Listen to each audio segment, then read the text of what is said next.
안녕하세요. 한국공론포럼 박태순입니다. 오늘은 네 번째 시간인데요. 공론장의 의미에 대해서 공부를 하겠습니다. 오늘부터 3회에 걸쳐서 공론장의 의미에 대한 공부를 할 텐데요. 오늘은 그 첫 시간입니다. 공론장은 삶의 가치와 의미를 회복하는 공간이다. 이게 도대체 무슨 뜻일지 궁금하시죠? 우리는 생활세계와 체계라고 하는 이원화된 구조 속에서 살고 있습니다. 어려운 것 같지만 쉽게 이해할 수 있는 얘기입니다. 생활세계라고 하는 것은 우리 일상이 이루어지는 삶의 세계라고 이해를 하시면 됩니다. 우리가 직장생활도 하고 또 학교도 가고 또 교회도 다니고 다양한 문화적인 활동들이 이루어지고 또 생업에 종사하잖아요. 이 모든 세계가 생활세계라고 이해를 하시면 됩니다. 라이프 월드를 얘기하는데요. 이 생활세계를 구성하는 요소에는 크게 문화적인 재생산, 사회통합, 사회화합 이렇게 세 가지로 구분해서 볼 수 있습니다. 문화적인 재생산이라고 하는 것은 문화와 지식의 전수 과정이 있는 것이죠. 우리가 오늘을 사는 것은 저절로 이루어진 것이 아니라 오랜 역사와 과정을 통해서 문화적인 전승의 효과를 우리가 보고 있는 것이잖아요. 그런 문화적인 전승이 이루어지는 공간이라는 의미고, 여기서 말하는 사회통합이라고 하는 것은 다양한 사람들이 살아가면서 서로 인터액션, 상호작용을 하는 공간이고 또 관계를 맺는 공간입니다.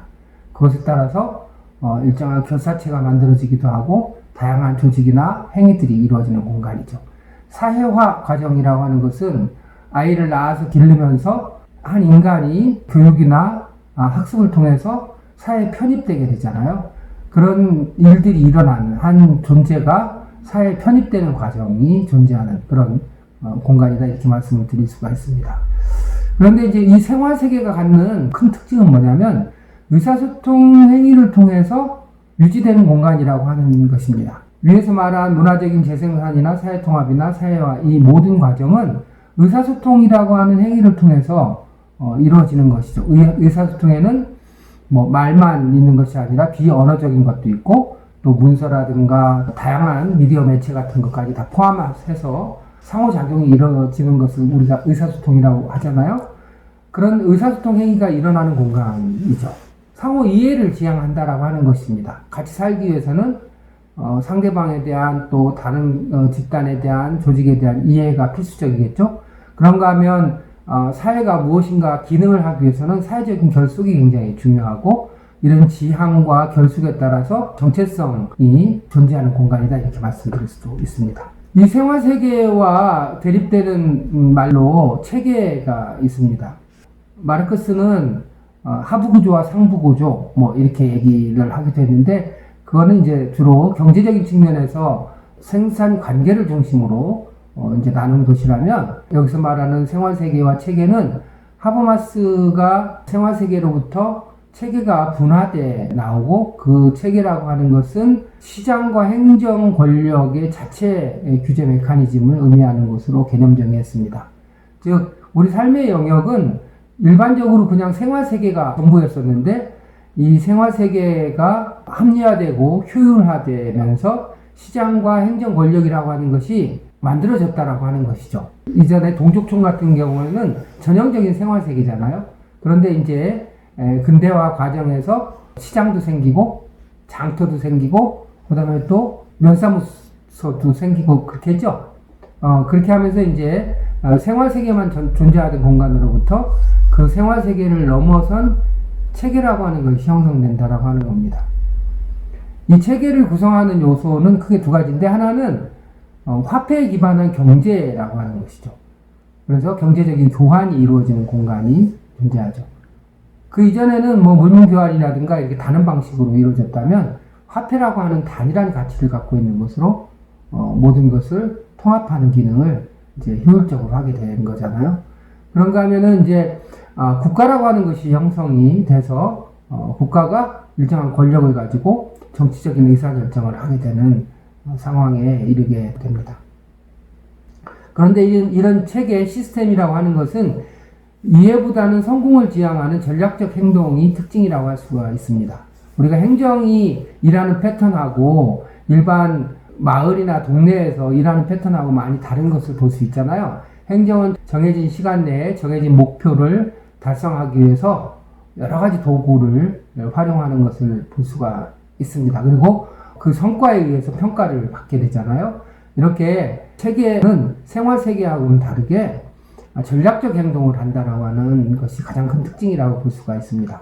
그리고 생활세계하고는 다르게 도구적 합리성이 지배하는 영역이다. 조금 어려운 말인가요? 합리성에는 목적 합리성도 있고 도구적 합리성도 있고 의사소통 합리성도 있다고 볼 수가 있는데, 여기서 도구적 합리성이라고 하는 것은 목적 달성을 위해서 그 수단을 어떻게 강구할 것이냐라고 하는 의미에서의 합리성을 얘기하는 겁니다.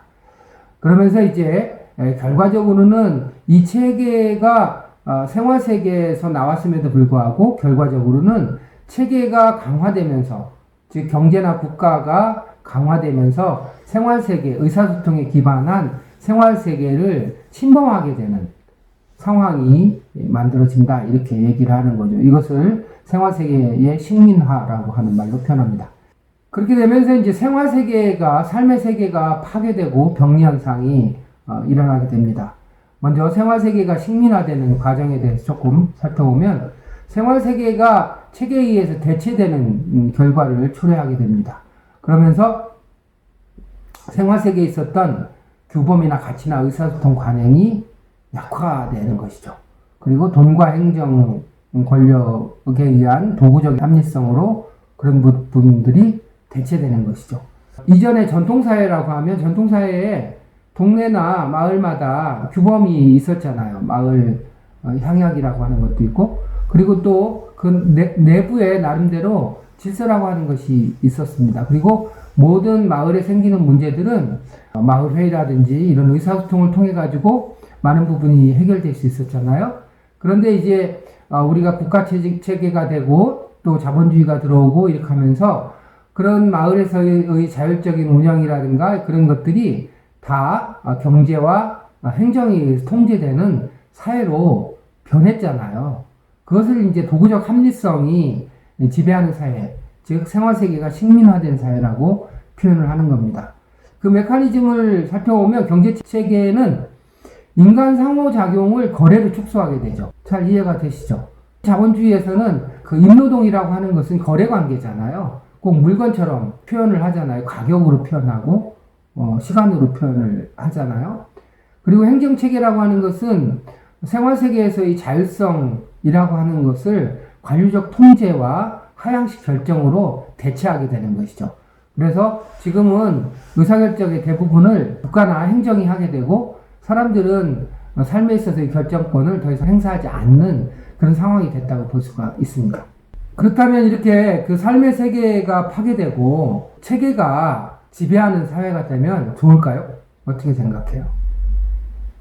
하버마스는 이런 생활세계의 식민화가 다양한 사회적인 병리 현상을 낳는다고 얘기합니다. 왜냐하면 이 생활세계라고 하는 것은 인간 본성에 기반한 것이고 총체성을 바탕으로 한 것이라면, 이 체계라고 하는 것은 도구적 합리성에 기반한 거잖아요. 도구적 합리성이라고 하는 것은 그것의 본연의 가치라기보다는 쓰임새에 의해서 평가되는 사회가 되었다는 것이잖아요. 그러면서 이제 소외가 발생을 하게 되고 사회생활이 단편화되는 상황이 발생을 하게 됩니다.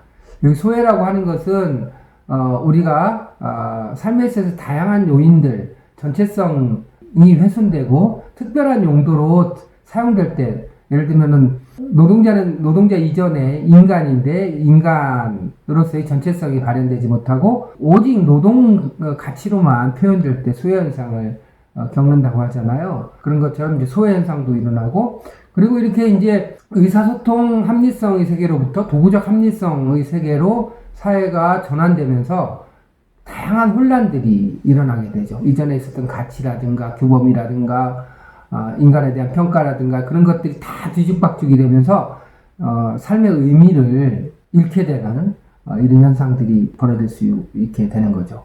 그리고 이제 생활세계가 목적 합리성, 그 도구적 합리성에 의해서 완전히 다 재편이 되죠. 그러면서 이렇게 전체성이 전부 기능에 의해서 파편화되는, 단편화되는 결과를 초래하게 됩니다. 그리고 무엇보다도 민주적 정당성의 위기가 발생을 합니다. 이전에 마을에서 마을 회의를 통해 가지고 문제를 해결했던 것이 지금은 통반장에 의해서 행정이 요구하는 내용을 그냥 수동적으로 수행하는 상태로 전환이 되잖아요. 그래서 어떻게 보면 민주적인 측면에서 보면 훨씬 더 행정 권력에 의한 하향식 결정이 이루어지면서 민주적 정당성에 오히려 위기가 발생하고 있다, 이렇게 볼 수도 있습니다. 또 인간관계의 물화, 여기서 물화라고 하는 것은 물건처럼 취급되는 상태를 얘기를 하는 겁니다. 모든 것이 교환관계로 또 권력관계로 전환되면서 인간관계 역시도 그런 경제적인 가치, 권력의 가치로 인간관계가 형성이 되게 되죠. 지금 오늘날의 우리들의 현실을 반영하는 내용이라고 볼 수 있습니다. 삶의 가치의 변화도 일어나죠. 이전에는 친한 친구면 그냥 친한 친구였었다면 지금은 어떤 조건, 그 사람이 나한테 무엇을 줄 것인가, 어떤 도구로 활용될 것인가 라고 하는 식으로 삶의 가치에 있어서 이 변화가 일어나잖아요. 이렇게 다양한 사회적인 병리 현상이 이제 발생하고 있다, 이렇게 부릅니다. 그래서 이 공론장이라고 하는 것은 앞서 말씀드린 것처럼 이렇게 공론장에 다양한 의미가 있는데, 오늘 여기서 말씀드리려고 하는 것은 공론장은 이렇게 그 파괴된 생활세계, 또 생활세계, 식민화가 된 생활세계를 극복하기 위한 방안이다라고 얘기를 하는 겁니다. 공론장이라고 하는 것이 단순한 논의 공간이 아니라 이렇게 의사소통에 기반한 도구적 이성, 도구적 합리성이 주도하는 사회로 사회가 변한 것을, 그러면서 다양한 사회적인 병리 현상이 일어나고 있는데, 그것을 회복하기 위한 하나의 총체적인 전략으로 공론장을 얘기한다, 이렇게 이해를 하시면 됩니다. 이 공론장이라고 하는 것이 생각보다 굉장히 중요한 거죠. 그런 점에서 보면, 그쵸? 예. 이 생활세계 식민화를 극복하기 위한 방안으로 공론장을 얘기를 하는 겁니다. 그 첫 번째 의미를 살펴보면 의사소통 합리성을 회복하는 겁니다. 의사소통 합리성은 상호 이해와 공감, 합의가 핵심적인 내용이라고 볼 수가 있어요. 의사소통 합리성의 아주 구체적인 내용에 대해서는 나중에 별도로 한번 설명을 드릴게요.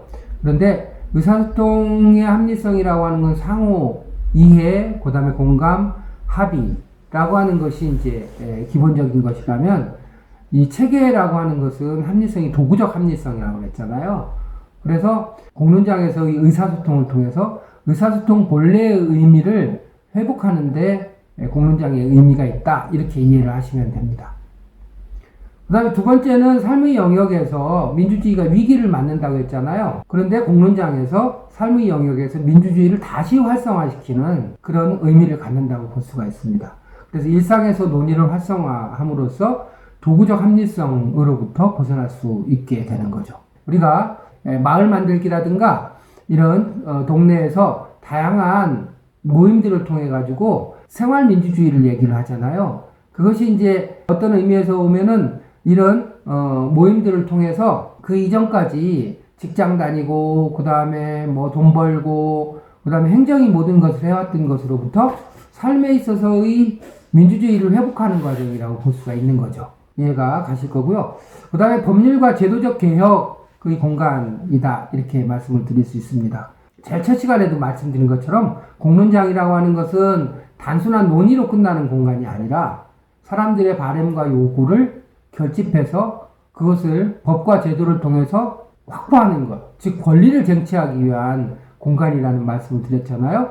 결국은 삶의 영역에서 이런 민주주의를 활성화함으로써 민주적 정당성을 확보하는, 세 번째 의미는 법률과 제도적 개혁이라고 볼 수가 있습니다.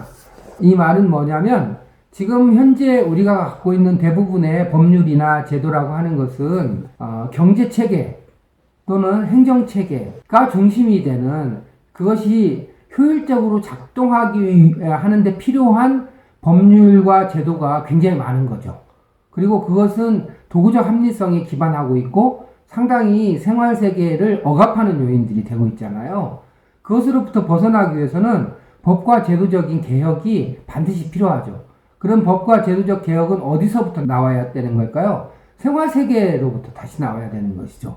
생활세계로부터 나오게 되는데 생활세계에서 형성되는 공론장을 통해서 삶의 주체들이 요구하는, 삶의 주체들에게 필요한 법률과 제도를 새로 형성해내야 되는 것이죠. 그러려면 그 법률과 제도를 만들어내는 과정이 정당성을 갖고 있어야지 되고 인권과 주권에 기반해야만 하는 것이죠. 이렇게 공론장은 법률과 제도적 개혁을 위한 의미도 갖고 있다, 이렇게 말씀을 드릴 수가 있습니다. 공론장의 의미를 정리해서 말씀을 드리겠습니다. 첫 번째는 생활세계 식민화 극복의 전초기지로서의 역할을 하게 됩니다. 그래서 의사소통 합리성과 민주주의 활성화를 이뤄내는 공간이 되는 거고요. 두 번째는 삶의 영역에서 상호 주관적 의사소통 능력을 회복하는 것입니다. 그래서 의사소통 본래의 의미인 상호 이해와 공감력을 회복하는 것이라고 볼 수가 있습니다. 공론장의 세 번째 의미는 체계에 오염된 소외로부터 극복하는 것입니다. 그래서 경제와 권력에 오염된 사회적 관계를 회복하는 것이라고 볼 수가 있죠. 그리고 마지막으로는 삶의 가치를 회복하는 것입니다. 경제와 권력에 의해 가지고 우리 가치가 굉장히 많은 부분 전도되어 있잖아요. 물질지상주의적인 사고방식, 또 권력지향적인 사고방식 같은 것이 원래 이렇게 생활세계의 본래 모습은 아니라고 보는 거죠. 그것이 그런 경제 시스템, 그 다음에 권력 시스템이 우리 내부로 들어오면서 우리가 변질된 거라고 볼 수가 있잖아요. 공론장을 통해서 그런 삶의 가치를, 원래 가치를 회복하는 것이 공론장이 갖는 굉장히 중요한 의미라고 볼 수 있습니다. 즉 물질주의적인 사고나 경쟁과 적자 생존과 같은 가치로부터 탈피해서 상호 존중과 관계 중심의 삶의 가치를 다시 회복하는 공간이야말로 공론장의 진정한 의미다, 이렇게 말씀을 드릴 수가 있습니다. 어떠셨나요? 공론장이 이게 만만한 공간이 아니구나, 공론장이 얼마나 우리 삶에 있어서 중요한 공간인지를 느끼는 시간이 되었을 것 같습니다. 내용이 도움이 되셨다면 구독과 좋아요 부탁드립니다. 감사합니다.